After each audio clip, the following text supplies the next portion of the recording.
రకరకాలుగా అనేకమైన రీతిలో అసంఖ్యాకమైన రీతిలో మహిళలపైన, ఆదివాసీ మహిళలపైన, దండకారణ్య ఆదివాసీలపైన అనేక సంఖ్యలో అత్యాచారాలు చేస్తున్నారు. ఈ అత్యాచారాలు చేసే ఆ పాలసీ విధానానికి మీరు పథక రచన చేశారు కదా. అత్యాచారాలు చేసేవాళ్లను, హత్యలు చేసేవాళ్లను, మారణహోమంలో పాల్గొనే వాళ్ళను శబాష్ అని వాళ్ళని మెచ్చుకొని వాళ్ళకు రివార్డులు, అవార్డులు ఎక్స్ వేదిక ప్రపంచమంతా చూసి నివ్వెరబోయే విధంగా వాళ్ళను మెచ్చుకోళ్ళు, వాళ్ళ పత్రాలు, వాళ్ళ సర్టిఫికెట్స్, వాళ్ళకు అవార్డులు, రివార్డులు ఇచ్చి మెచ్చుకుంటే చంపిన వాళ్ళు చట్టపరంగా హంతకులు అవుతారు కదా. హంతకులను శిక్షించేది పోయి, హంతకులను అంటే ఏ ఎన్కౌంటర్లో పాల్గొన్న పోలీసు అధికారులు అయినా కానీ హంతకులుగా పరిగణింపబడతారు అని జాతీయ మానవ హక్కుల కమిషన్ చెప్పి ఉన్నది. ఉమ్మడి ఆంధ్రప్రదేశ్ హైకోర్టు కూడా చెప్పి ఉన్నది. సుప్రీంకోర్టు కూడా అదే వ్యాఖ్యానం చేసింది. హంతకులను పట్టుకొని వాళ్ళకు సత్కరిస్తే ఏంది సంస్కారం, ఏంది సంస్కృతి? వాళ్ళను శిక్షించాలి.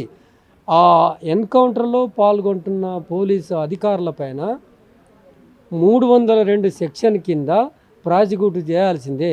ఎన్కౌంటర్ అన్నిటిపైన న్యాయ విచారణ జరిపించాలని ఎన్నో రోజులుగా మేము చెబుతూ ఉన్నాం. అక్కడ మోహరించిన పోలీసు బలగాలు 7 లక్షల భారత సైన్యం అక్కడ మోహరించబడింది.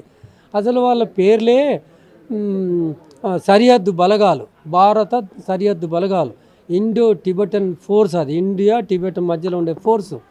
అటువంటి ఫోర్సును యుద్ధ శకటాలు అక్కడ ఛత్తీస్గఢ్లో తిరుగాడుతున్నాయి. సొంత పౌరులపైన యుద్ధం చేసుడేంది, సొంత పౌరులను చంపుకోవటం ఏందని సుప్రీంకోర్టు అక్షింతలు వేసింది కదా. ఇంత బేఖాతరు చేసి ఆ సైన్యాన్ని దింపి 650 క్యాంపులు, పోలీస్ క్యాంపులు అడుగడుగున 4 కిలోమీటర్ల కోటి దండకారణ్యంలో పోలీస్ క్యాంపులు పెట్టిండ్రు. ఏం అవసరం వచ్చింది? పోలీస్ క్యాంపులు స్థిరంగా 40 సంవత్సరాలుగా అక్కడ ఉంటున్నాయి.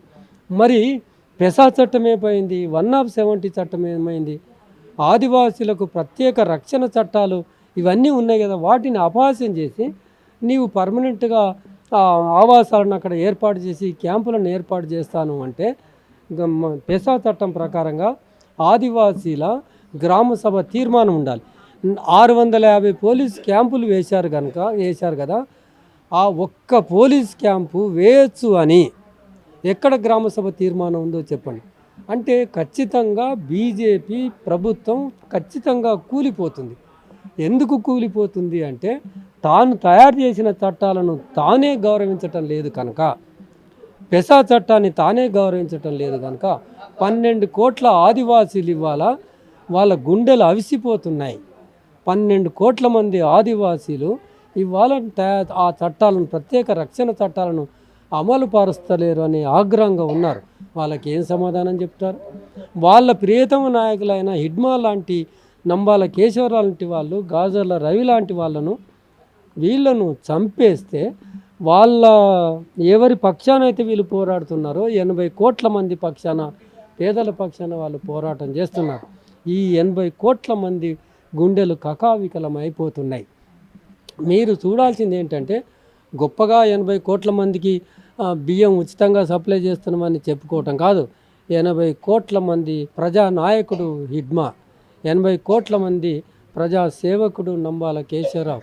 ఆ ఉద్యమం ఎత్తుగడలు, ఉద్యమం ఆ పంతాలతో సంబంధం లేదు మాబోటి వాళ్లకు. కానీ మేము చెప్తున్నది ఏంటంటే ఉద్యమం లేవనెత్తిన ఆకాంక్షలు ఏవైతే ఉన్నాయో అవి ప్రజాస్వామికమైన ఆకాంక్షలు.